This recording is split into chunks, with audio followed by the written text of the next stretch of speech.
Tuzon. We're just starting out the week, but we're gonna make it great for you every single day up until Friday. I'm Paolo del Rosario. Let's get you up to speed with some music you could use right now.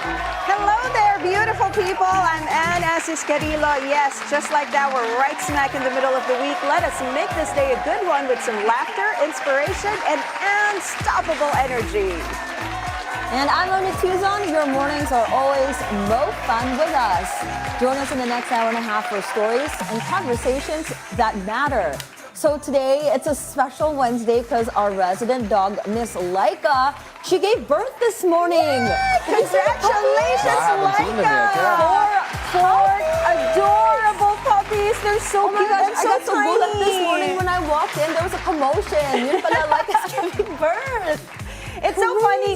It's so funny because we expect them to have that, long duration of pregnancy, what I like was 9 months, like thinking. humans. But actually, it's different for dogs. I was like, oh my God, she literally was just pregnant and now she's giving birth. Like, hold on. She just had an ultrasound and we found out she had 4 puppies, and then wow, she already gave birth. Yeah, nagulat ako this morning. I think matatakot tayo kung 9 months yung pregnancy period. Oh, Yun, yeah, that's for the puppies. But then, Yeah. of course, congratulations to Laika and of course to everyone here at BNC. You can tell na sobrang saya po namin dito.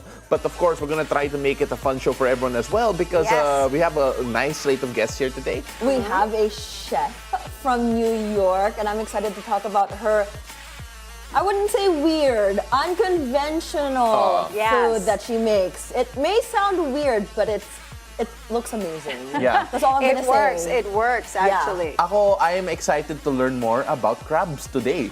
So, Yeah. Yeah. So Weather HQ namin mamaya, we're going to interview a crab farmer. And I just found out today, doing my research, that cannibals pala yung mga crab. They're cannibals? They're cannibals. What do they eat? Each other. Cannibals. That's what cannibalism is. So They eat each other? They eat each other if the sizes of the crabs aren't the same. So you have not to. know. So if you're a tiny crab, If you're a you'll tiny get crab, eaten. kawawa ka. That's so sad. Oh, well, it's nature. That's so, tragic. Oh my gosh, but I do love that taba ng, is it alamango? Taba ng talangka. Taba ng talangka. talangka. That's my favorite with rice. Alimango is right though. It is crab. Wait, what Yes, is it talangka? Basta we all know I it's think it's a crab. type of Ayan, guys. it's a type of crab. I think the Alam is talangka. small. Oh, Yeah. talangka is small. Alamango is big. Okay, we learn something every day, guys. I don't know. You have taba ng talangka, send it to me. Ito yung mahirap Minsan yung kailangan ka mag-translate, diba? But I guess you guys know. think. Why, but I guess you guys thinking. Like if we're sharing a Filipino joke and then kailangan pa natin i-translate before we Yeah. laugh. But at least For it keeps you Mo. guys thinking, and you guys realize there's actually no English translation. Or see, you guys learned that talangka is a small crab. You all didn't know that before. I was No, Is it a small crab? It's a big crab. We didn't know how to explain Small it. daw, sabi ni Alan. Oh, we didn't know how to now you explain do, it. so But you're also either way, crab fat is good. Yes. Unhealthy in a way, but very Unhealthy, good. but Yeah. delicious in pasta and rice. Oh my goodness, you know I'm what? hungry. Some of our viewers, they're having breakfast right now. If you have taba ng talangka, bring it out of the refrigerator, I'm gonna- mix it with your freshly breakfast mo. cooked rice. Yeah, and that is going to be your No, breakfast. you know what? We should ask Chef later if she can make something with tabanang talangka. If she For a made, like, some dessert? Oh my cookie God, I or can't even wrap my cake. head around it. It's just I so wonder if she disorienting. can. We'll challenge her later. But anyway, right now, let's give them news that they can use this morning. First up, let's take a look at the major roads in Metro Manila at this hour. This is the situation along EDSA White Plains. Already very busy on the left side of your screens are vehicles going to Shaw Boulevard. We're seeing moderate traffic already building up on that stretch. On the right side of your screens are vehicles headed to Cubao. Still a good time to drive. Light traffic on that area. Now let's check on the live feed this time from EDSA Orense in Makati. On the left side of your screens is the southbound lane going to Pasay. On the right side is the northbound lane going to Shaw Boulevard. Both lanes, light traffic on that stretch. Now, the expanded vehicle number coding scheme is in full swing. It's a Wednesday today, so vehicles with license plates ending in 5 and 6 should be off the road right about now till 10 a.m. and again later from 5 p.m. to 8 p.m.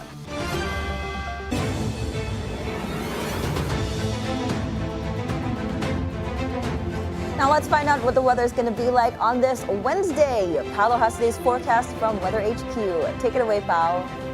Thanks so much, Mo. Let's take a look at the Weather HQ as we take a look at the situation around the country. There's something that we got to watch out for here today because Pag-asa has reported yesterday that there is a low pressure area or LPA within the Philippine area of responsibility. Now, according to the latest monitoring, the LPA was last located 645 kilometers east of southeastern Mindanao. So I'm going to move over here to the side. Yan, makita natin dito. This is where the LPA is currently located. So make sure to watch out for that in the next few days. We're going to be monitoring that there for you. Although the LPA has a low chance of developing into a tropical cyclone, it is expected to bring cloudy skies with scattered rains and thunderstorms over the Central Visayas, Eastern Visayas, Siquijor, Caraga, and the Davao region. So everyone in Mindanao will be experiencing the after effects, or rather the effects from the LPA.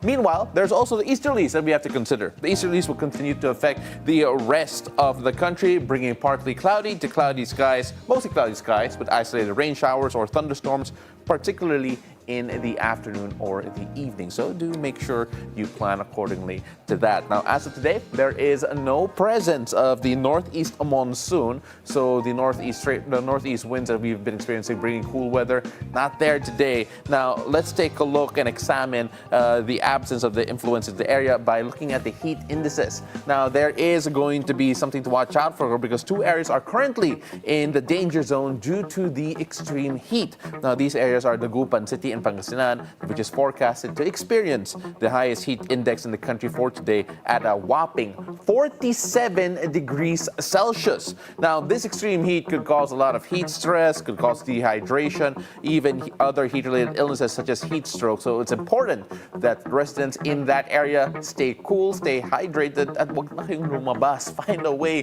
to stay in the shade. Now, meanwhile, in San Ildefonso in Bulacan, it is expected to experience a heat index of around 43 degrees Celsius. So same warnings there. Make sure that you stay cool, you stay healthy, and that you make sure that you are hydrated all throughout the day.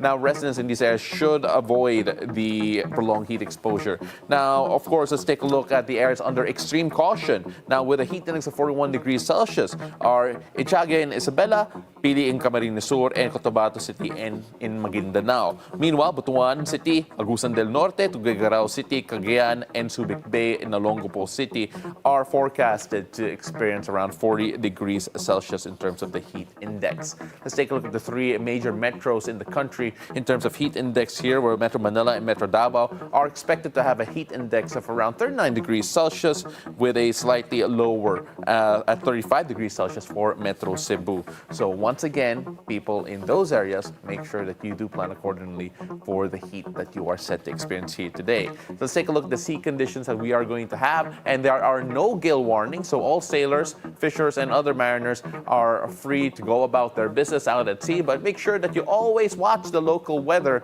because the weather could change really quickly out at sea. Well, that is it for us here today on Weather HQ. At the moment, back to you, girls.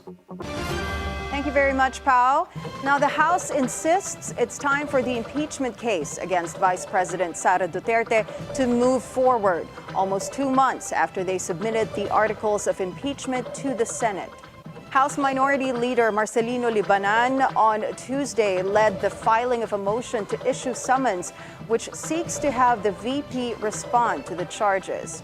Marcelino says this matter should not be downplayed, especially as over 200 congressmen voted in favor of the impeachment. Ang sinusunod po natin dito ang ating konstitusyon. Napakahirap pong mangalap ng 215 members of Congress to file an impeachment, the articles of impeachment. Kaya ang konstitusyon natin ay nagbibigay na ng mechanism na pabilisin kaagad ito, upuan kaagad dahil napakaseryosong bagay po ito. Senator Bato de la Rosa confirms his security details were recalled days after the International Criminal Court arrested former President Rodrigo Duterte. But he insists the commander of his security detail is just taking precautions and their removal is not necessarily a power move by the Philippine National Police. Naiintindihan ko sila. Hindi ako nila ginigipit.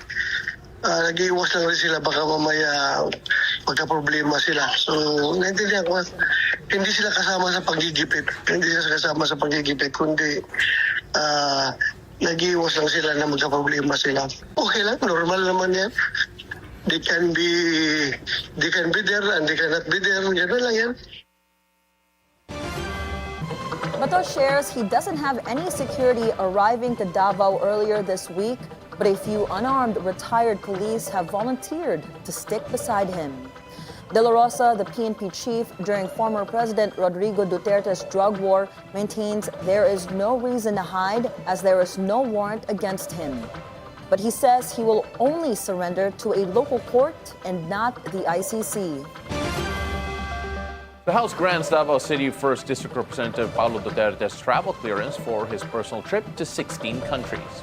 According to the travel clearance signed by House Secretary Reginald Velasco, Duterte will travel from March 20 to May 10 to Hong Kong, South Korea, Japan, Singapore, United States, France, Italy, Belgium, and the Netherlands, among others. His sister, VP Sara, is also currently at The Hague, Netherlands, where their father is detained. There is no statement yet as to what business the congressman has to do in those 16 countries. Meantime, VP Sara, confident that the charges of crimes against humanity against her father will be acquitted. That's what she told supporters in a gathering in The Hague, Netherlands. He's very confident about that what they did was wrong, and there is no case to begin with. He feels better now, and thankfully the doctors and the nurses are taking good care of him. China denies receiving any asylum application from former President Rodrigo Duterte. Beijing is reacting to reports that it rejected Duterte's supposed request for asylum before the International Criminal Court arrested him upon arrival in Manila from Hong Kong 2 weeks ago.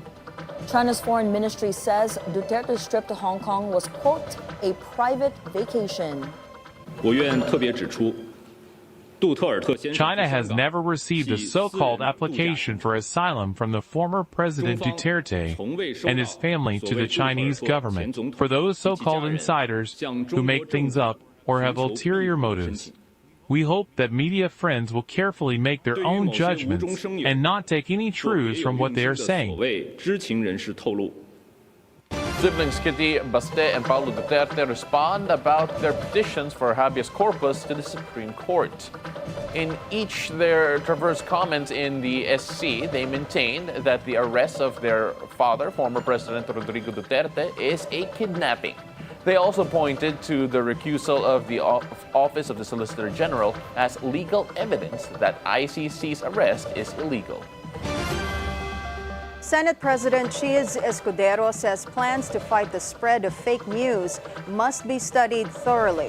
This comes after calls to create a law aimed at curbing the spread of disinformation online. A vlogger in Cebu was recently arrested for apparently spreading false information about President Marcos.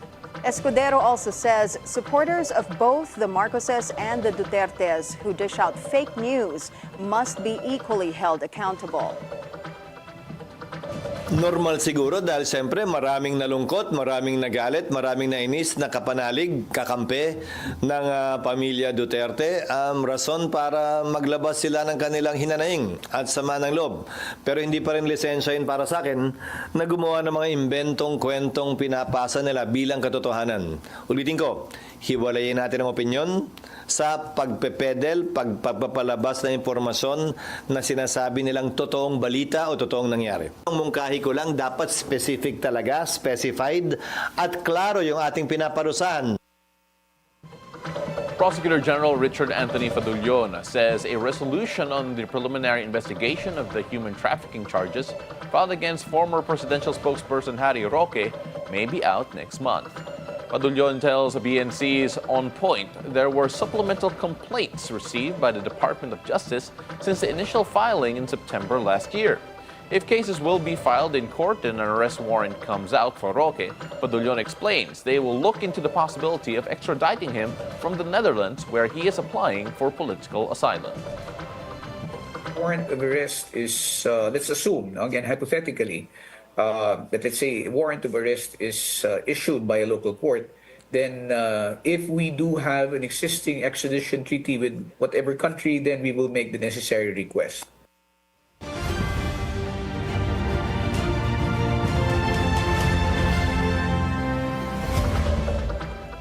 A youth election watchdog seeks to cancel the registration of the Duterte Youth Party list.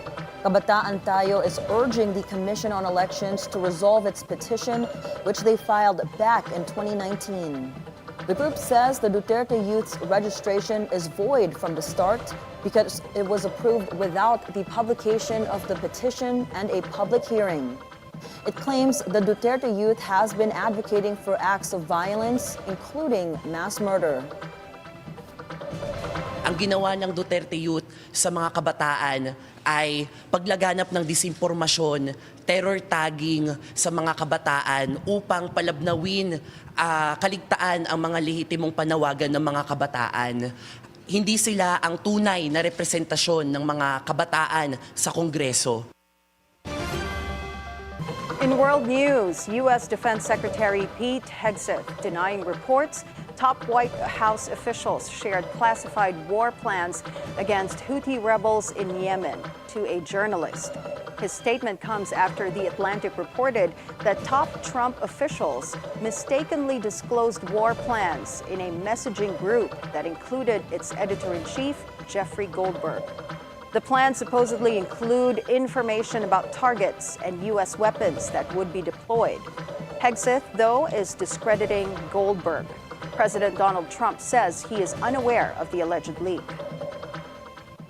So you're talking about a deceitful and highly discredited so-called journalist who's made a profession of peddling hoaxes time and time again, to include the hoaxes of Russia, or the fine people on both sides hoax, or suckers and losers hoax. So this is the guy that peddles in garbage. This is what he does. I don't know anything about it. I'm not a big fan of The Atlantic. To me, it's a magazine that's going out of business. I think it's not much of a magazine, but I know nothing about it.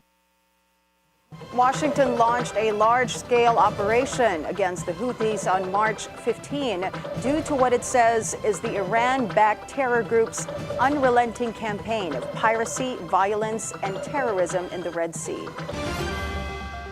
At least 15 people were killed as wildfires sweep through South Korea's southeastern region, according to a report from Yonhap News Agency on Wednesday. The wildfires spread across South Korea's southeastern areas on Tuesday, forcing residents to flee their homes and destroying entire neighborhoods, while authorities moved thousands of inmates from prisons. Acting President Han Duck-soo has promised to deploy firefighting helicopters and ground teams to combat the flames, which are being fueled by strong winds and dry conditions. Some of the victims died while trying to escape the fire when their vehicle was overturned. Yonhap reported the fires that started on Saturday have not yet been contained, causing significant damage to ancient temples and destroying homes.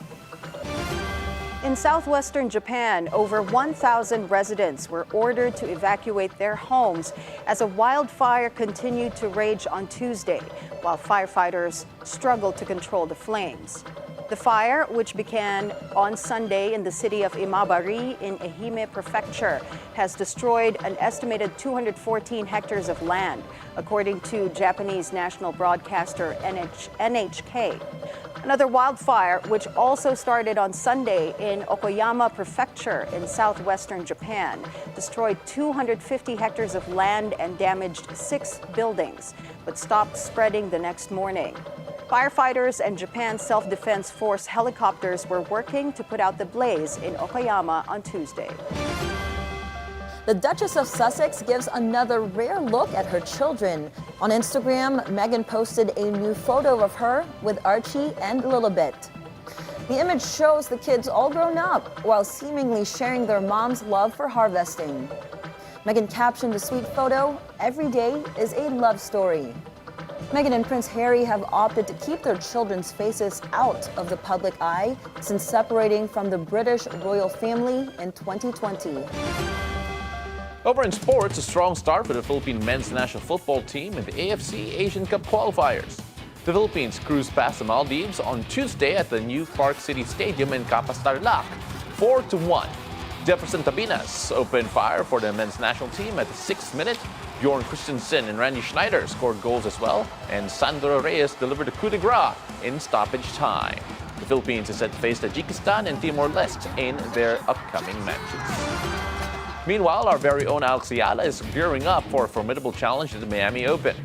The Filipino wildcard is set to face Polish world number 2 and 5-time Grand Slam queen Iga Świątek today. Ayala is in the middle of a Cinderella run in South Beach after stunning Grand Slam champs like world number 5 Madison Keys. But in a press conference, Alex says the job is not finished in her pursuit of glory in Miami.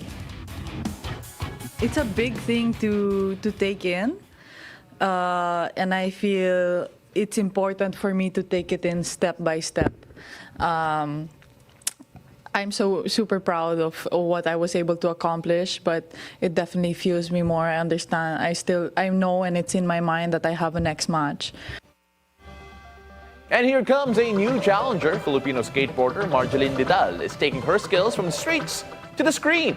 The 2018 Asian Games gold medalist is among the new pros included in Tony Hawk's Pro Skater 3+4.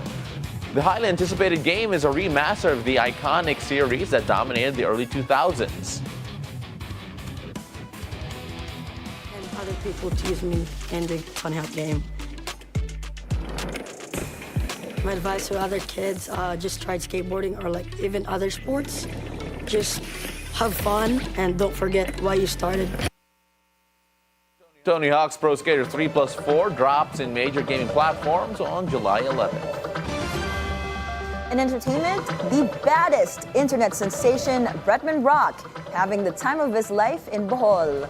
In his video upload, the international social media influencer shared snippets from his Bohol trip, where he danced with the locals, saw the chocolate hills, saw tarsiers, and even tried local food. His post, which now has over 4.2 million views and almost 1 million likes on TikTok, is what many Filipinos in the comments call the most effective tourism promotion in under 40 seconds yet. Bretman should be the ambassador for tourism in the Philippines, one user commented. The people's princess, another user quipped.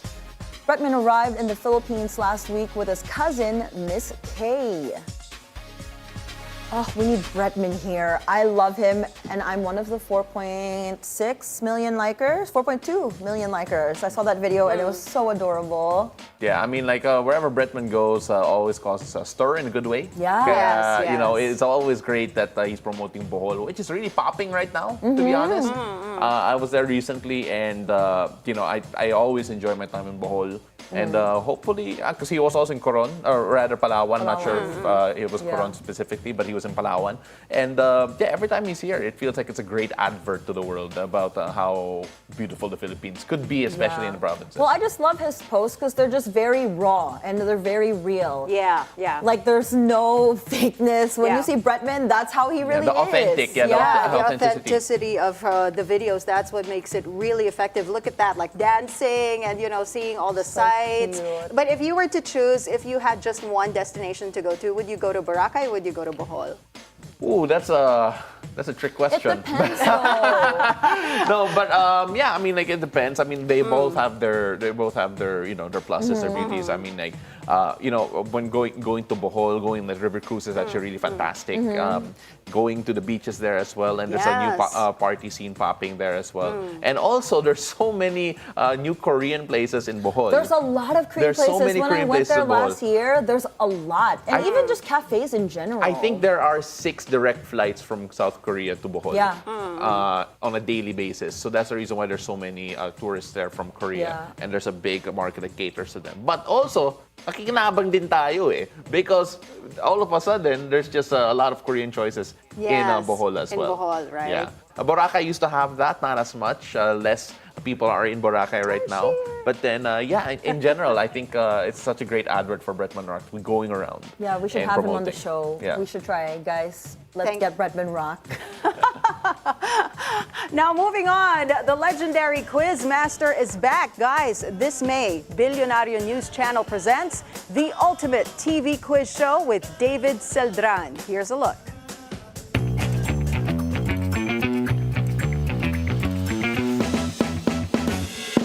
We heard you. So we're bringing back intelligence to Philippine TV with Bilyonaryo Quiz Bee.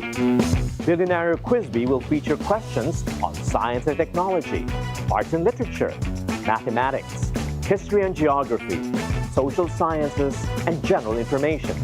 We look forward to seeing you rise to the challenge and compete for the title of the very first Bilyonaryo Quiz Bee champion. Only here on the Bilyonaryo News Channel.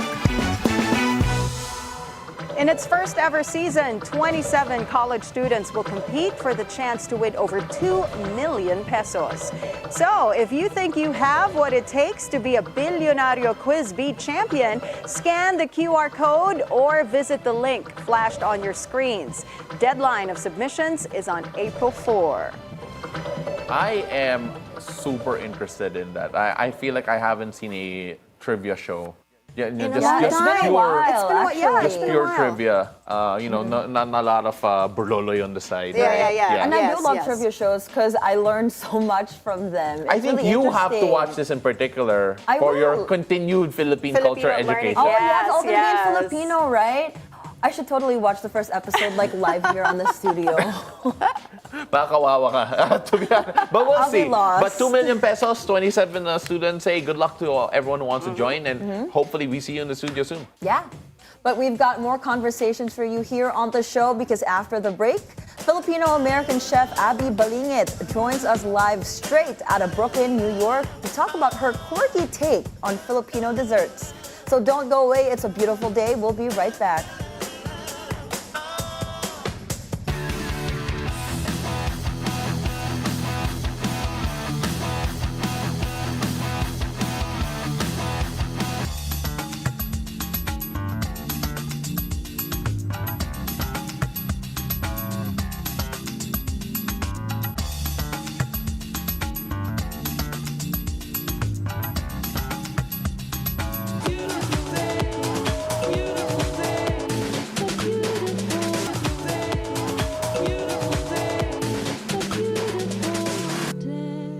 Hello, welcome back. You're still watching It's a Beautiful Day. Our guest today is making waves in the US for her original and quirky take on Filipino desserts. How about adobo chocolate chip cookies? Yes, you heard it right. It's possible. And that crazy concept is part of the recipes featured in the award-winning cookbook Mayumu, which means sweet in Kapampangan. Now joining us live via Zoom from Brooklyn, New York is the brilliant mind behind it all, Chef Abi Balingit. Good morning from Manila, Chef, and good evening to you there over in Brooklyn. Thank you so much. So good to see you all. And I know the time difference can be hard, but I'm so happy to be here. I think it's easier for you since it's evening over there. But Chef Abi, I think we have a lot in common, minus, I think, the creative concept. You actually moved to the US, right? In San Jose, you were born there. And you're also Kapampangan, so kind of twins. But anyway, I want to talk about how you're so creative. Like, adobo cookies, and you made also kare-kare cookies with bagoong caramel? Like, I mean, how did you come up with the concept? I think there's so much like amazing like savory dishes in like Filipino cooking that I think it's really fun to incorporate that into desserts, especially since a lot of times, you know, desserts can be very sweet. So I like to kind of tone down the sweetness a bit and have some contrast with either very sour flavors like sinigang inspired kind of cookies as well, but also the savory and like umami from the bagoong caramel in the cracker cookies. I'm just amazed looking at all your work and understanding that, if I'm not mistaken, you're a bit self-taught when it comes to your craft. And here you are doing weird things that we couldn't imagine here at home. Just can you give us maybe a snapshot of how it all happened to you and the craziness that is your creativity? Yeah, I mean, I grew up, baking for fun. And then during 2020, when everyone was baking during the pandemic, I was also posting what I was making online. And I think that really resonated with people, especially making food with Filipino flavors. And that's how I got like a book deal, was basically posting on Twitter, and an agent found me through there. And it's kind of history is like everything else is like I get to do what I love, like just, like with everyone like around the world now. Like I've gotten to go to the Philippines, I've gotten to go all around the US. So it's very special. I'm so lucky and so grateful to be here. I feel like the blending of two different flavors is such a challenge, because I remember when I was still in baking and culinary school, one of the most challenging things that I encountered was really putting together a totally different flavor with something like sour and sweet, or maybe savory and sweet, right? When you are putting together your recipes, or as you continue, creating recipes, what is that flavor combination that actually surprised you? Like, oh, this actually works.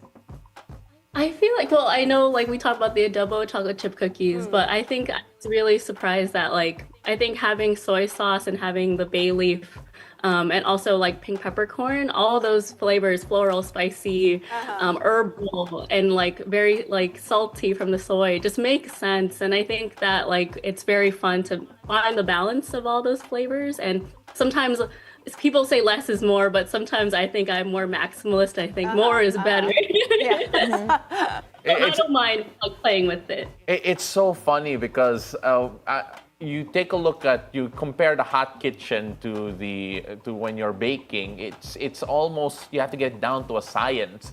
And the ingredients that you're using, you remind me of a mad scientist actually, in the way that you do your work. But as you mentioned, you did visit the Philippines. You actually visited last month, if I'm not mistaken. You teamed up with Chef Jack Laudico to showcase your unique desserts. Of course, coming to the Philippines, understanding a bit more of where the food comes from, and of course what it means to Filipinos. Just what does it mean for you personally to be a louder voice for this particular cuisine in the world stage? Yeah, I mean, it was a wonderful trip to go to Guevara's and to also do this collaboration with Chef Jack and also Lobby 385. And it's just like, so for me, being Filipino American, I think a lot of the food that I make has kind of like a Western twist, or I think American kind of go towards more global also flavors too, just because of all the diversity here. So it's just, for me, I'm like one voice out of many that I love Filipino food in the Philippines, and I got a better appreciation of everyone that I got to meet and all that I learned about how, I guess like that's how amazing that all the produce and all like the amazing kind of flavors that we get sometimes bottled and preserved in America that you get fresh in the Philippines is so, it's so different, and so I loved getting to experience that firsthand. Yeah, now Chef Abi, I'm so curious because you already made bagoong caramels. So during your trip here in the Philippines, have you seen any Filipino ingredients or like a dish you've tried that you haven't yet experimented with, but you want to try to maybe reimagine into something sweet? Yeah, I mean, I don't know if this answers this exactly, but in Intramuros, we went to a cafe there, and I think, I'm trying to remember the name, and I think it had, like, starts with an I, but it was basically like there was sampaguita ice cream. Ooh.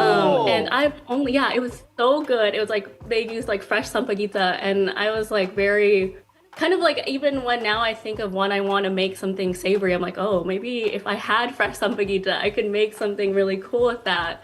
But no, it was very eye-opening. I also had puto bumbong for the first time, which I know that's not savory either. All right, so just to help people out, the restaurant is Ilustrado. Oh, you. Illustrado. Yeah, so sorry. I feel so bad. No worries, because people will be hunting for that sampaguita ice cream. So I completely understand. Of course, for those who are wondering as well, if you see in the bottom of the screen a while ago, we flashed that she is a James Beard Award winner as well for emerging talent. And I loved your speech because you said you are American, but you're Filipino first. Do you feel that your connection to the Philippines is just that much stronger because of the work that you're doing? You're probably making more Filipino desserts than some people here in the Philippines are, to be quite frank. You know, I'm so, like, I think because I have family still in the Philippines and also I have, you know, friends in the Philippines, I think it's very much like grounding for me that even though I'm thousands of miles away here in New York, I still feel like my connection is with like where my motherland is from and where my parents are from. I think I'm very much like, I don't know, I think because when you're walking around in America and like no one really knows where you come from, you could be from anywhere, and I think that like I try to like keep my Filipino identity and like pride always like at the forefront. So yeah, it's always special for me to meet more Filipinos wherever we are in the diaspora, but I think coming back to the Philippines, especially Manila, since my family's from Pampanga, this is the very first time I got to like be in Manila proper and hang out with people, like, meet so many great people. So that was really great. I can't say anything else except it was amazing. Like, I loved it. I wish to do it again very soon. Now, Abi, I want to put the spotlight on that cookbook of yours, Mayumu, right? Which is kind of like a love letter to Filipino desserts, like fusing together Filipino and American flavors in these desserts. What inspired you to put these recipes together? And I'm actually curious, what was the most challenging recipe to perfect in that book? I think for me, it's very surprising because my dad's leche flan, like it's his specialty. And then for some reason, I had to make it 10 times and I used 10 egg yolks per recipe. It's hard to make leche flan, huh? I know. It's really, you think it's very simple. I know, it looks so simple. It's always the simplest things that the hardest to Yes, that's true. So that was my chai leche flan, and it has a little bit of like warm spices from like my grandma's recipe. So it is like a nice fusion also, but like I struggled a lot with making sure it was perfect. So I understand. You can oversteam it and you can overcook it very easily. That's true, yes. So. And you don't want those bubbles there and everything? No, you have to strain to make sure that you like also slowly whisk. You don't want to over whisk. It's so much. It's interesting how hard it is. Now, Chef Abi, how has the Filipino American community received your cookbook? It's been like an amazing reception. People have been so nice to me. Like, I know that one of my friends teaches like a Filipino American history class, and they like use my book also to talk about like Filipino. Like, and it feels like I just can't believe it because it's for me like I grew up here, and like I think that with all the Filipinos, especially in the Bay Area, especially like over in like New Jersey, I have had so much like positive reception, and even in places where you wouldn't think there are many Filipinos, like people still show up for me, so I'm very grateful. Yeah, and I'm obsessed with the colors of your cookbook. Super, very on brand. But I want to ask, so if there's somebody who wants to try the Filipino dessert for the first time, which recipe from your cookbook, Mayumu, would you recommend as their gateway treat? Ooh, the gateway treat. I think that it's so simple, this recipe. I'm going to say the Fiesta fruit salad. I love nata de coco. I love using like anything that is for someone that finds baking difficult. I think salad, when you're just literally emptying like the bottles and cans of fruit, and also just like having like a creamy base, it's a perfect party food and to share. And so I think that is a good gateway. But also I think if you make ube halia, I have it in 3 ways. I think that is kind of the signature kind of, I feel like people need to start off with ube for sure too. Yeah, it feels like ube is the global gateway to Philippine cuisine, at least pastries and sweets. But you take, I'm just curious, Mayumu, the title, where does it come from? Because I think about Mayura, the banana. In Kapampangan. Yeah, Mayumu is sweet in Kapampangan. Maruya. Yeah, Maruya, sorry. Yeah. Maruya in the banana. So, yeah, Mayumu sweet in Kapampangan. You see, I learned something new today. Yeah. We don't know all the dialects here. But all right, there's also the hashtag Pasalubong treat box series that wasn't just about food. You used it to actually help people out as well. I mean, like, first off, how did that idea come about? And of course, why was it so important for you to use your platform in that way, especially since you were still developing it a few years ago? Yeah, I mean, for the pasalubong treat boxes, I would just make desserts that a lot of them are in Mayumu now, but a lot of them are just the Filipino-American fusion desserts that I would come up with. And then I would post the recipe on my blog, The Dusky Kitchen. And that was also like a way for people to know, like, oh, even if you don't live in New York, when I was like selling the boxes and then donating the proceeds to mutual aid funds and local charity organizations, then like you would be able to make it at home. And so I think it was a great foundation of like people knowing who I am and what my baking was about. But also I think it was a great way to kind of get in with the community when we couldn't because of the quarantine and because of the pandemic.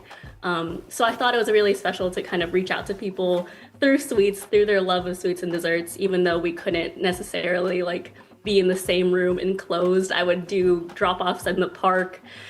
We would drop it off at people's homes, like no contact kind of a thing. So it was a very different time, but also I think, like so important in the beginning of my career as well. It was a different time, but we all know what you're talking about. I can guarantee you we all do. I know 5 years now, it doesn't feel like that's the amount of time that passed. You know, Abi, Filipino cuisine is finally getting more global recognition, and you can see a lot of Filipino restaurants popping up in other countries, right? What shifts have you noticed, and where do you hope to see it go next? I think this is just because personally I went here very recently for the first time last year or in the past year. But Kasama, I think a lot of people have heard of Kasama because it's the Michelin restaurant in Chicago. But chefs Kim and Jeannie are incredible. In LA, there's Kuya Lord, also won a James Beard in the same year that I did. I don't know. I just feel like it's always really cool to see everyone's take on Filipino cuisine, and I think it's always very unique. So I'm always seeking that out, and if I could, once I travel a little bit more, I feel like I haven't gone on more international trips in a long time, so I think I want to see actually more Filipino food elsewhere too. Now, Chef Abi, before we let you go, I am so eager to get my hands on your cookbook. So where can we find your cookbook? Do you guys have like ebooks or anything like that? Yeah, so actually there's now like at National Bookstore, there's like a special pre-order. So I saw different book plates when I was there at the Guevara's event. So that's available. And I think there's still some more copies perhaps at Fully Booked in Green Hill, so close to Guevara. So if they're not, I'm sorry if they're sold out already, but National Bookstore should also have them. Noted on that. Well, thank you so much. We hope you're sold out. I'm sorry. We hope we can't get it because you're too successful. But then again, thank you so much for being here with us here today. Yes, that was Chef Abi Balingit from Brooklyn, New York. Thank you so much for joining us this morning. Thank you. Have a good rest of your day. All right, so when It's a Beautiful Day returns, we'll talk about the efforts to promote aquaculture in the Philippines, particularly crab farming. That conversation is next. Keep it here on BNC, the Bilyonaryo News Channel.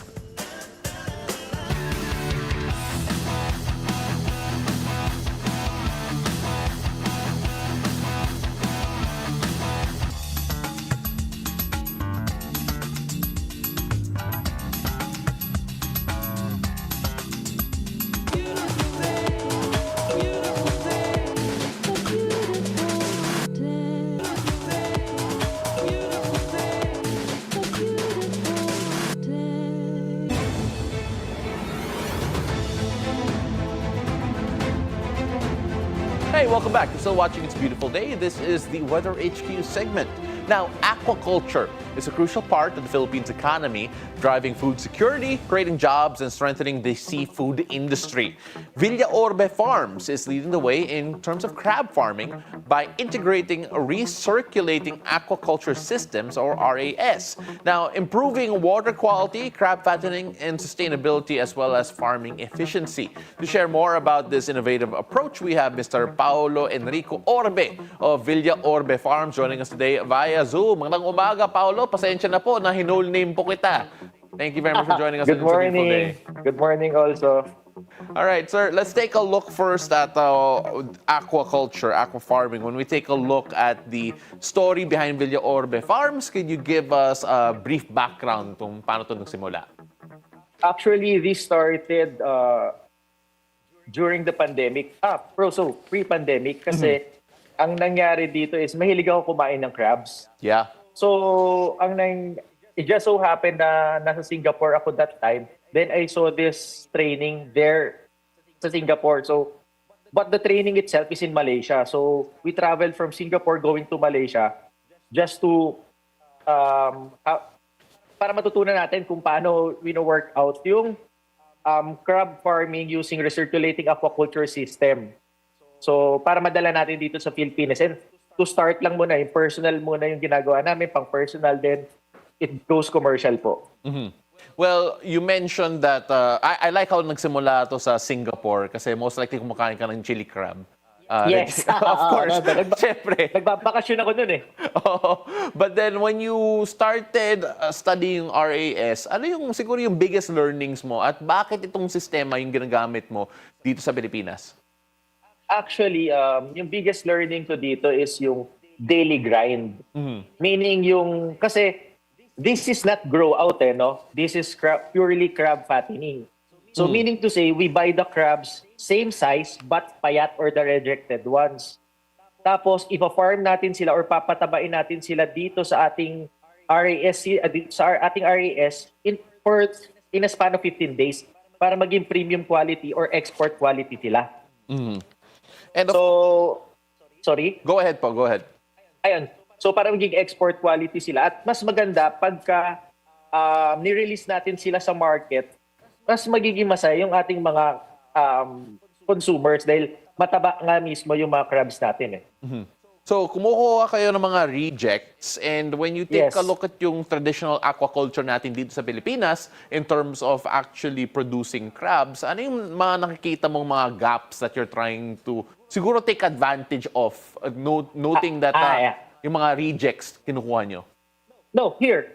Number one advantage natin dito kasi is we control everything. Lahat ng water parameters dito nakokontrol natin eh. So from let's start with the salinity. We control the salinity unlike the traditional pond. Kasi pagka umulan, definitely bababa yung salinity level ng fish pond nila. Too much heat naman, tataas naman masyado yung salinity level nila. So dito sa atin sa RAS system natin, control natin lahat from the salinity, of course the ammonia, kung yun yung toxic do sa water, control din natin yun.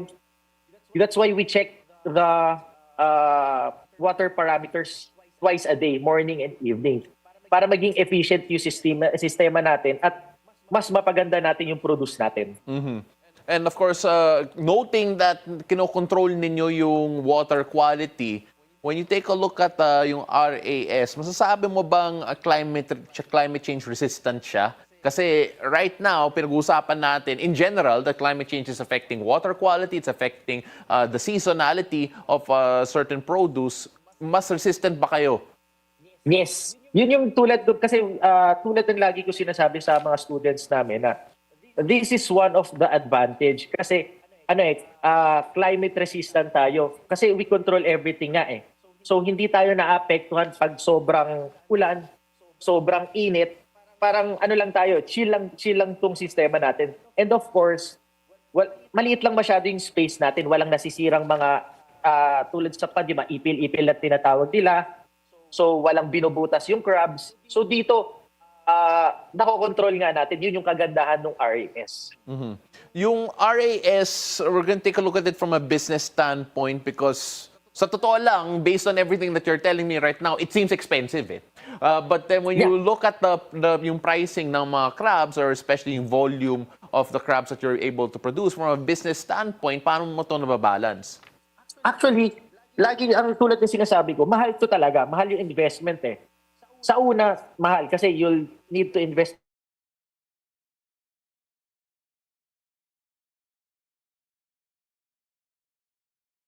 mo, sinunod mo yung sistema namin, in 6 months time, ROI ka na eh. Kasi, for example, last night, the selling price of the M1 crabs or the 1 kilo of crab each is around 2,450 per kilo. Okay. Eh, binibili lang namin yung payat or reject ng around maximum na yung 700 pesos per kilo eh. Do you see the difference in the price? Yes. So, right now, in terms of your produce, in terms of the crabs that you end up getting, do you only focus on getting mga rejected crabs or nagbe-breed po din kayo? How does that work in terms of your sourcing of yung produce po ninyo?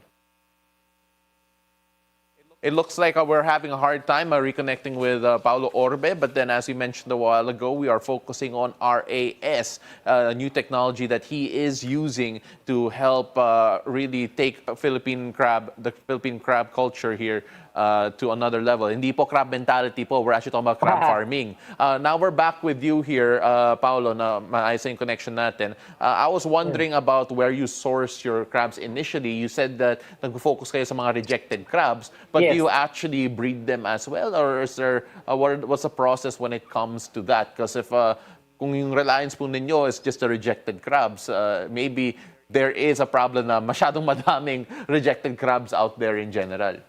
Yeah, in general, sir, yung rejected crab source natin from the fish ponds operator standpoint is around 30 to 40% nung na-harvest nila. For example, nag-harvest sila ng 1 hectare and then nakuha nila is 1,000 kilos. So more or less 30% or 40% of it reject po. Meaning, hindi po lahat mataba.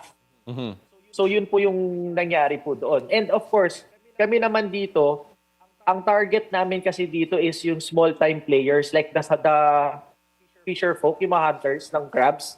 So yun yung target namin para mas magbigyan namin ng trabaho yung mga tao na yan at mas mapakinabangan nila yung mga hinuhuli nila kasi we buy them at a good price naman eh. Kasi sila naman, nanguhuli sila in a daily basis. And of course, minimal din yung nanguhuli nila. Kami naman, binibili naman namin yun. Tulad ko po, meron po akong buying station sa Siargao and sa Surigao City po. So doon po dinadala na po doon nung mga hunters po natin. So ang priority po kasi nung sa akin is hunters then the fish pond operators po. For those who are interested in yung sistema po ninyo and of course want to learn more about crab farming, how can they reach out to you? Ay sir, they can reach out to us po dito po sa through Facebook po. They can just search Villa Orbe Farms or they can message us. Can I say, i-plug ko yung number namin? Go lang. Yeah. Yun. So you can reach us at 0916-675-8108. So anything naman, sasagot naman natin and kaya naman natin tumulong dyan pagdating dito sa aquaculture system po na to. And of course, you can find that in Talon Road in Amadeo, Cavite. And of course, they also specialize in mga kurubuta, Berkshire pigs at kurubuta lechon, hindi lang mga alimango. Alright, Paolo, thank you so much for joining us. I really love the vibes here. I think masasabi talaga natin, basta Paolo panalo. Maraming salamat, Pao. Thank you. Maraming salamat po.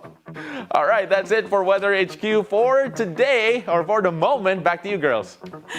Thank you, Pao. Now, let's find out if today we are panalo or not. Let's find out from our resident energizer and feng shui master, Hans Kua, in our horoscope of the day. Take it away, Master Hans.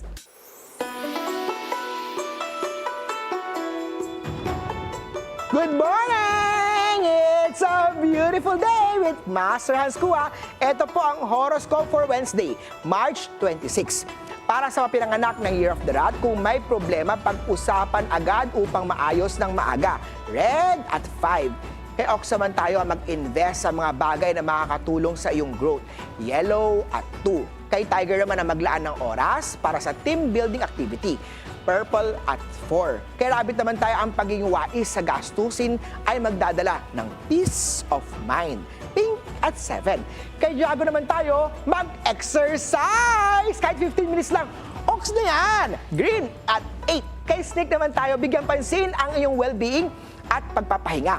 Orange at 6. Ito naman! Kay Year of the Horsey, planuhin ang simpleng date para mas mapanatili ang spark. Red at 9. Kay Year of the Ship naman tayo, maglaan ng parte ng kita para sa charity, babalik ito sa swerte. Yellow at 3. Monkey naman tayo, gamitin ang araw na to para sa pagpaplano ng career growth. Purple at 5. Rooster naman tayo, pag-usapan ang mga plano na kinakaharap kasama si partner. Pink at 1. Kay Doggy naman, huwag matakot mag-explore ng ibang career path. Green at 2. Pig naman tayo, mag-focus sa positive traits ng partner kesa sa mga flaws o mga negative niya. Yellow at 7. Ako po, si Master Hans Kua. Paalala lang ha, ito po'y patnubay lamang. Ang tunay na swerte ay nagsisimula sa pagiging totoo. Abangan ang horoscope of the day dito lang po sa It's a Beautiful Day! Thank you very much, Master Hans Kua. Now, we've got more stories for you guys after the break. We'll talk about mental health in the Philippines with the president of the Philippine Psychiatric Association. That conversation, when It's a Beautiful Day, returns.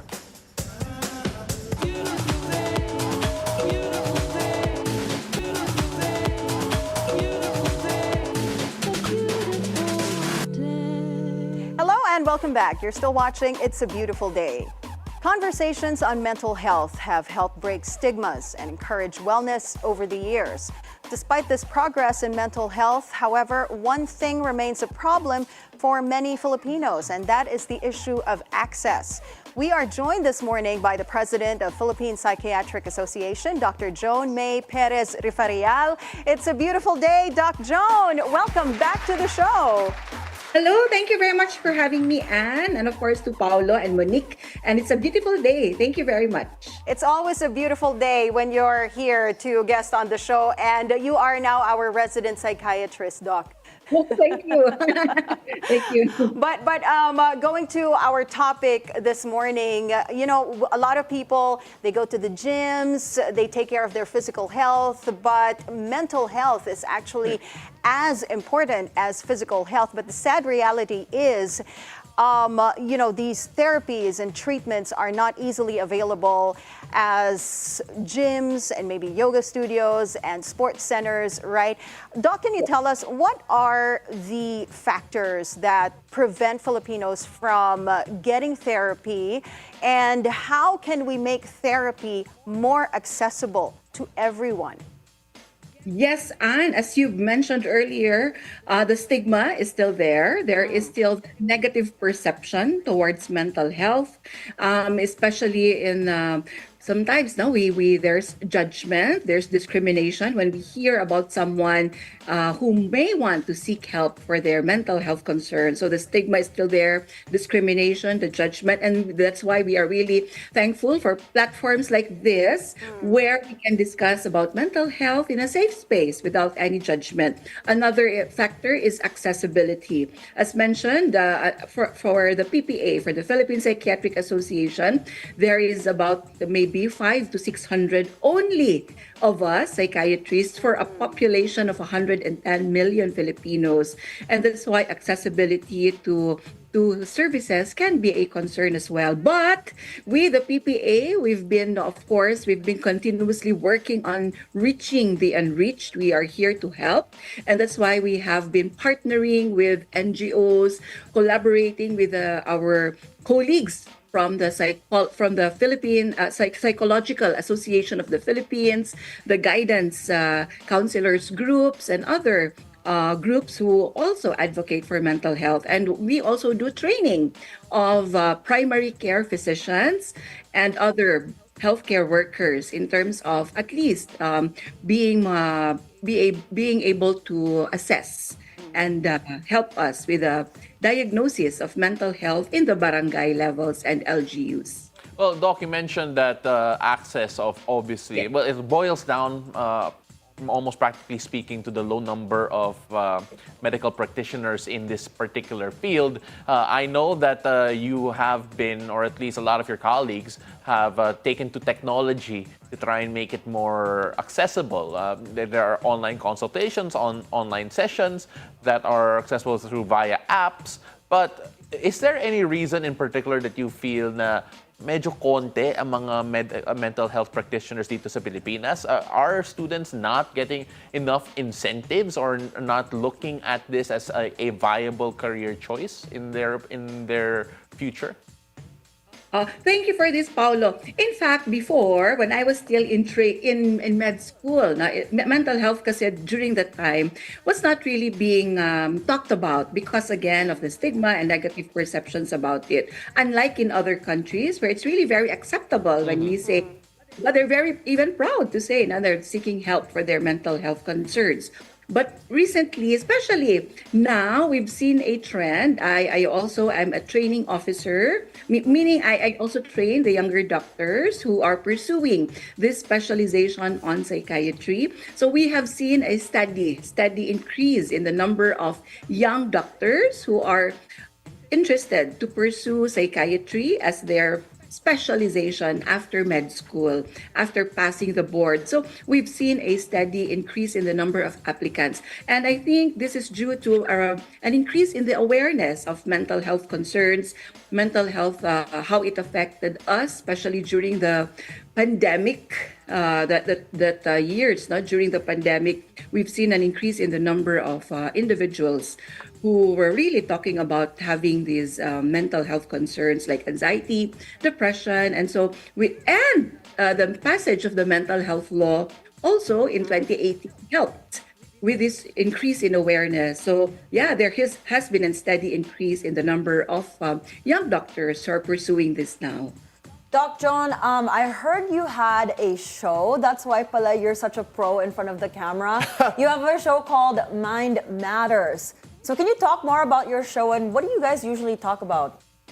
Oh, just to Monique, just to clarify, this is not my show. This is a flagship program of the Philippine Psychiatric Association. So we partnered with one of the radio stations here in the Philippines, and the goal really is to help raise awareness on the more common mental health concerns. And during this 1 hour radio program every Saturday, we encourage listeners and viewers to ask us anything about mental health concerns that they may have, questions, really to help them better understand the current state also of mental health in the country. So we talk about the more we had our 11th episode last week, so it's really new. We started this year, and we are happy that we've been getting questions about depression, anxiety, substance use, maternal mental health, especially for this month of the Women's Month, for this month of March. We also discussed about cancer. So really, we discussed on a variety of topics with mental health as a primary focus. Yeah, Doc, you mentioned the current state of mental health here in the Philippines. Can you expound more on that? What is the current state of, seeking mental help here in the Philippines? Yes, in fact, from the WHO numbers, it's about 1. There is about 1 in 5 of us Filipinos who may have some form of mental health concern, and the more common would be depression or anxiety, substance use. And of course, one of the concerns really is the lack of mental health professionals who may be able to address these concerns. And of course, also, there's the budget there's budget has not been maximized fully for us, for us to be able to deliver and to make mental health as accessible, affordable for all. But again, we are optimistic that with the passage of the mental health law, now with the universal healthcare law, and we work, of course, PPA, our mission and vision is to align with all of these laws to help our kababayans in terms of helping us raise awareness and seeking help and making access better for all of our clients down to the LGUs and barangay levels. Doc Joan, mental health services, they're mostly focused on the urban areas. Are efforts being done to reach out to rural communities and give them the help that they need as well? Yes, of course. The WHO, in fact, has an initiative. We call this the MH-GAP, Mental Health Gap Action Program. And this program, the psychiatrists, we help train the primary healthcare physicians in the barangays, in the LGUs, municipalities, and of course, with this training now, they are better equipped and empowered to at least identify the signs and symptoms of the more common mental health conditions, and they also are trained on how to give first aid or primary care treatment for patients who may present with these disorders. But if, of course, there is also that referral system wherein they can, of course, they can refer to us, the specialists, if really there is a need to have further assessment and consultation with a specialist. So trainings are being done, and we also collaborate with workplaces. So we have outreach programs. Currently, we have an ongoing outreach program to help with the assessment and management of mental, neurological, and substance use disorders or concerns. We have an outreach program in Baler, and hopefully we can extend this to other areas as well across the nation. You know, we're seeing more and more support for mental health in general. Education Secretary San Angara with the implementation of the Basic Education, Mental Health and Well-Being Promotion Act. There's also the fact that you mentioned there's some more trainings happening in the barangay level, trying to reach out to more people, just so people can understand the snapshot of everything that we are saying here. And before we let you go, Doc, the supply and demand when it comes to mental health access, how are you overwhelmed in terms of the amount needed that needs to be treated, amount of people that need to be treated, considering the fact that, na-mention nga natin, I think you said 500 or so estimate who are actually psychiatrists who are able to treat people? Correct. Sometimes it's very common that it may take some time for an individual to get an appointment. So that is a concern which, of course, we are aware of, and we are really doing our best to accommodate as many as possible, especially for those with emergencies, those who may present with symptoms of negative thoughts, self-harm. So we always advise to seek help, reach out and seek help, because help is always available. They can go to the nearest emergency facilities. There are hospitals with psychiatric services 24/7, especially for those training institutions with psychiatry as a training program. Like, for example, in Metro Manila, we have the National Center for Mental Health. They have a crisis hotline. It's 1553. So for any immediate concerns, for emergencies, they may call that number. And also, we also have emergency treatment facilities for some of the hospitals here in the Metro Manila and in Luzon, Visayas, and Mindanao. Currently kasi, yes, po.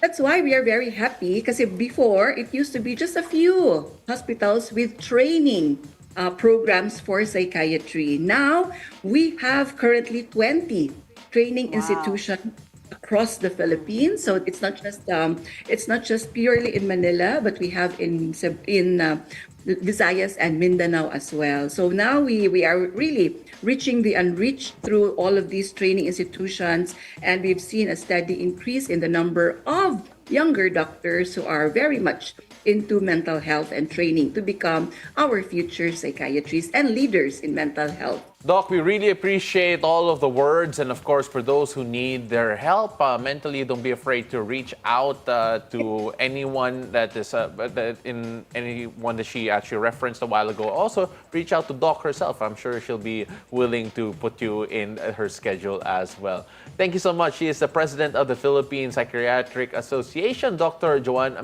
Perez Rifareal, also the therapist of Anne. Maraming salamat. Thank you, much. Paolo and Anne. Maraming salamat po. Thank you. Now, after the break, guys, Coach V joins us to talk about the most common misconceptions about intercultural relationships. It's a beautiful day. We'll be right back.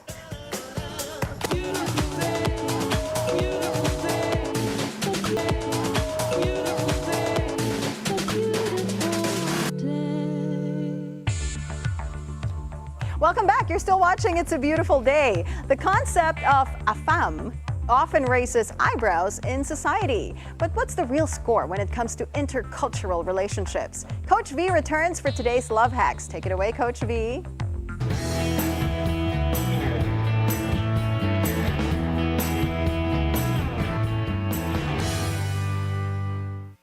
Good morning, loves. It's a beautiful day. It's Coach V here, bringing you a brand new day and a brand new way to level up your love hacks. This is the show Love Hacks. Good morning, loves. Have you heard of the word AFAM? AFAM stands for a foreigner assigned in Manila. And this morning, we will talk about that. Have you heard of yung expression na may isa na namang kababayan na nakaahon sa kahirapan?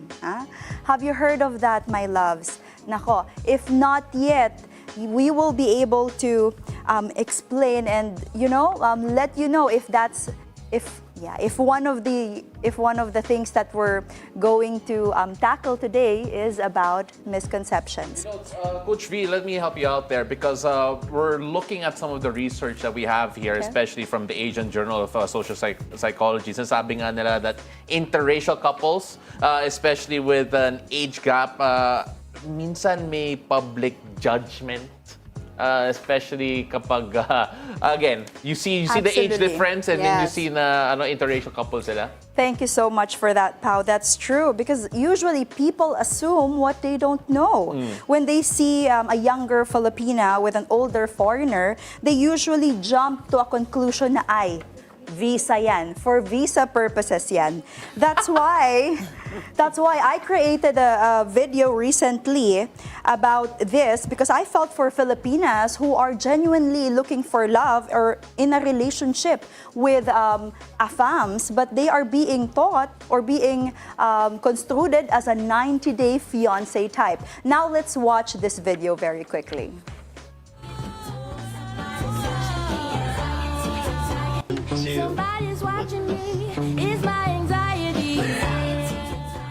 Ayan. So if you'll see in the videos, usually, especially the non-Filipinos abroad, they will think of Filipina as the 90-day fiancé type because that is what is being represented abroad. So after posting that, there were a lot of comments that say, yes, true, louder, please. Some of the comments that we've collected on social media. But loves, even more touching were the private messages that we collected. One of the private messages actually that we've received was coming from a Filipina who's hardworking and who is currently in a loving relationship. This is what she said. Itago na lang natin siya sa pangalang Hope. Sabi niya, hi Coach V, good evening po. Filipina here in a relationship with a foreigner assigned in Manila or AFAM. I'm on my early 30s. Every time I walk beside my foreign boyfriend who is almost 60, I can feel the stares. Yung tipong tingin pa lang, parang may sinasabi na nila kung ano ako. No? Some whispers, others just give that smug look. Lalo na kapag napapansin nila na mas matanda siya at halatang medyo mas mataas ang lifestyle. One time nga sa mall, Coach V, may narinig pa akong, for visa yan. Ang sakit. I'm educated and I support myself even if my partner offers. They don't know our story.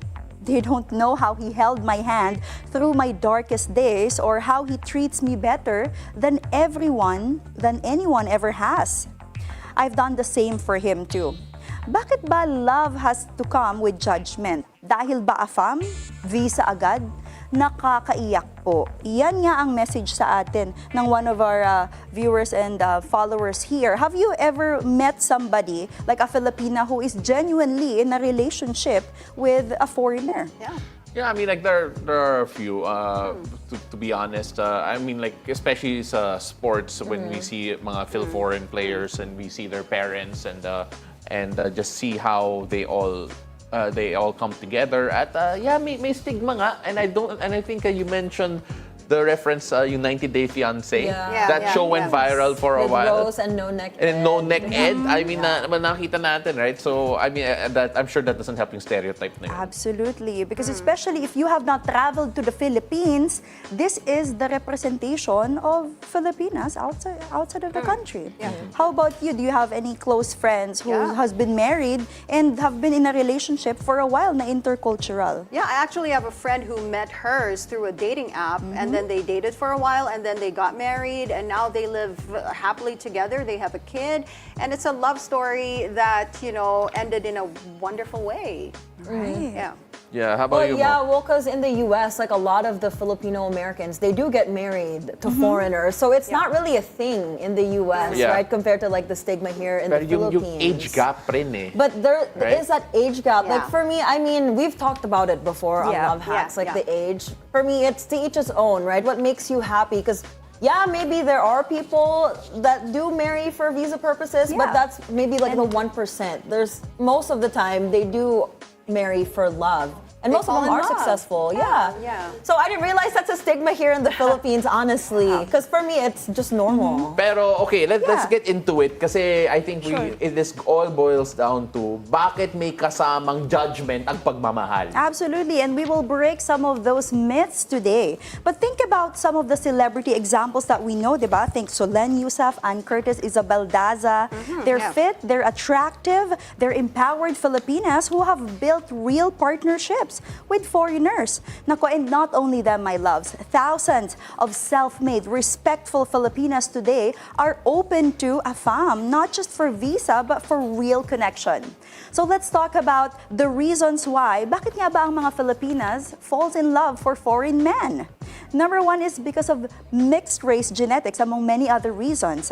Studies show that mixed race individuals often have stronger immune systems. And so when you have stronger immune system, you have enhanced facial symmetry, and it's linked to universal attractiveness. That's why when you look at mixed babies, they're very attractive. So that's just one. Second is, of course, perceived financial security and emotional maturity. For some, the interest starts with a lifestyle because of course, who wouldn't want a better life? But they fall harder for the emotional depth and maturity. And by the way, diba, not all foreigners naman who are coming here in the Philippines has money. I know of somebody who, supported a foreigner herself until the foreigner was able to back up on his feet. Show, the white guy who came here, right? He was broke in the US, and that's why he moved here. That's a good angle, actually, to show. And one of the three reasons that we're giving today is yung perceived openness and tolerance for strong women. According to Intercultural relationship research, Western men are more likely to embrace women with strong opinions and bold personalities. And these are just some of the many things that Filipinas find refreshing. Now let's talk about why men choose to marry Filipina naman. Of course, it's not a secret that there are many desirable qualities that Filipinas have, but some of them would be their femininity and warmth. Social science calls this yung warm competence effect. This is a blend of nurturing tapos yung intelligence. Some Filipinas may not be book smart, but they are very street smart. And so Filipinas consistently rank as nurturing, loyal, and emotionally supportive, something that is very attractive to foreigners. Number two naman is yung cultural grace and resilience natin. Despite life struggles, diba, there's a lot of Filipinas who stay joyful, patient, and strong pa din. Foreign men find that blend very attractive. And for Filipinas, some of us, early on, we've been conditioned to find our Prince Charming. Kaya when we are in a relationship, we are very emotionally present. Many women in the West, they're being praised for being detached and hyper-independent, while Filipinas naman, on the other hand, still value connection, affection, and emotional intimacy. So love, if you're watching this and still think that intercultural relationships are transactional, let me say this. real love doesn't always come from someone who looks like you. Sometimes love, for some, the one lives halfway across the world. So to Hope and to all Filipinas who may be watching this and being judged unfairly, here are some of Coach V's love hacks on how to rise above judgment. Okay? Number 1, let your story speak louder than their opinions. You don't need to defend their heart, my loves. You just have to live well and live better. Papakita mo lang that the core of your relationship is really love. Number 2 is build love that's balanced. No, you don't need to prove that you're not a gold digger. You know, people are very intelligent. They will see if you're very genuine with a relationship. So just be the woman who brings the value with or without his wallet. And then number 3, don't shrink to fit their stereotype. Whether Afam man yan or Pinoy, no, real love never needs to explain itself. So, Filipinas cannot be boxed into the 90-day fiancé stereotype. We are more than helpers. We are healers, leaders, and passionate lovers. Kaya, and to of course, the foreign men who are watching this, a Filipina is worth it. She deserves to be loved, respected, and pursued despite the stereotype. And so something that I have shared in my recent interview is this. Let's all watch this.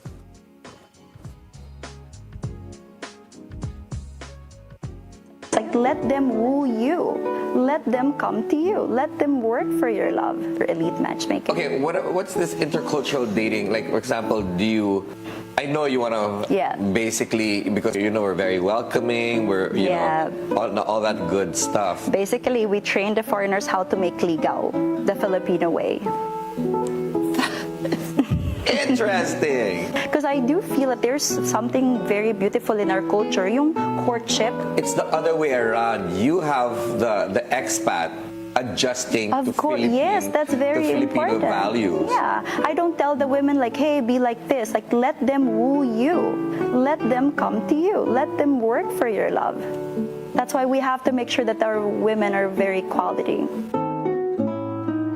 Well, that's for Coach V, of course, with our special, because may cameo si Ferdy. No? I know. I love having Ferdy here. And of course, for those who have any love dilemmas, like Hope a while ago, you can message Coach V at Dating Coach V on Instagram. And who knows, your story will be featured next. And malay mo, baka mag-upgrade tayo. We can have them live on studio. Diba? Yes, pero Coach V, maraming salamat. Thank Really you very appreciate the much. time. And we're running out of time, actually. That's the reason why we had to cut that short. But thank you so much for joining us here today on It's a Beautiful Day. Ako po si Paolo del Rosario, and we'll see you again tomorrow. This is Anne Asis-Carilo. Make your day unforgettable by choosing joy, spreading kindness, and bringing your own sunshine. And I'm Monique Tuzon. I hope you guys have a great Wednesday ahead. Don't forget to join us tomorrow from 7 a.m. to 8:30 a.m. only here on It's a Beautiful Day.